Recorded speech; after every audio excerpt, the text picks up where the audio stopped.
Welcome to this Fixit channel, and today we're going to have a little tips and tricks video. We've had a little series on malware, virus, and rootkit removals. I've given you some software that are really good to, that every tech guy should have. Today's tip and tricks is interesting because for the most part, a lot of people don't do that.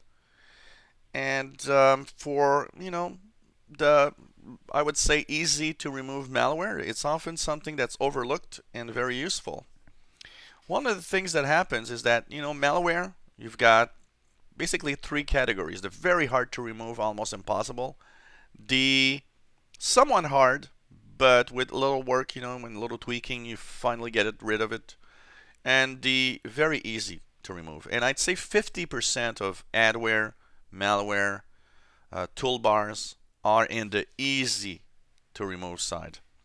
So that's 50%. What you need to do is simply go to the programs and features list to uninstall them.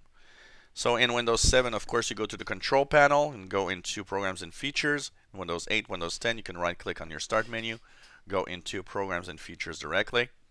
And here you'll have a list of all the software that's installed in your computer. And technically, it's organized usually by name.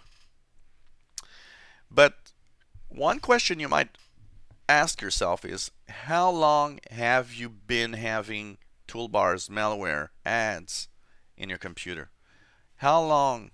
Has it been 2 days, 3 days, a week? Well, one of the things you should do is go on the top of the list and go into installed on and click on the installed on. That will change the order of the list of programs to view by date. And then you'll see descending orders of date.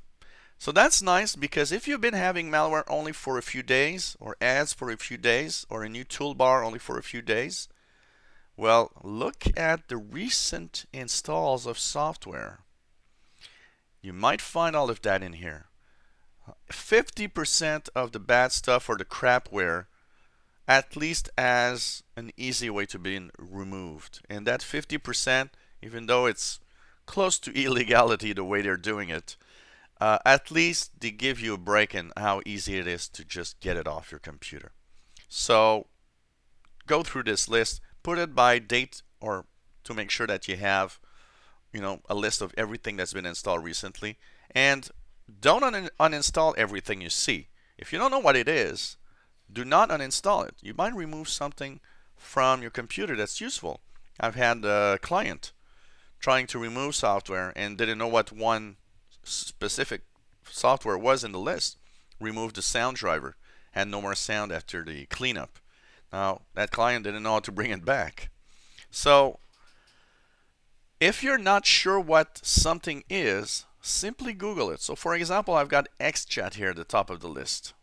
What's that? Simply go to Google and you can say, what is XChat? And check it out. It's an IRC client. It's because I go into IRC chats sometimes. You can also ask it differently. You could say, is XChat malware?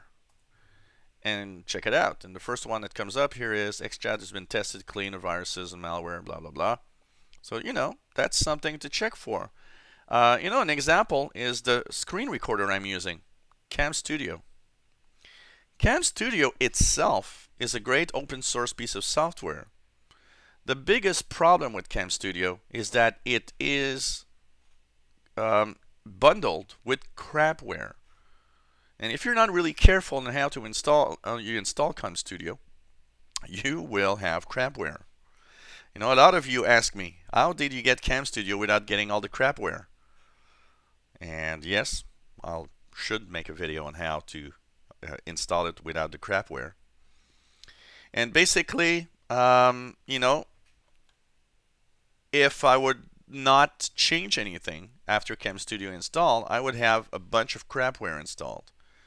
But it's the easy crapware. It's the crapware that's on Cam Studio is the one that's part of the 50% that will be in this programs list that I can uninstall. So you can click on it and click the uninstall button if you want.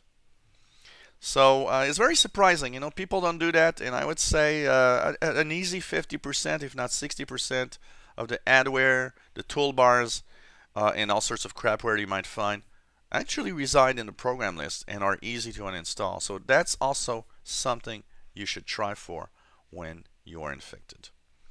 If you enjoy my little tips and tricks video, if you enjoy my videos in general, please subscribe. You'll be informed when new videos are online.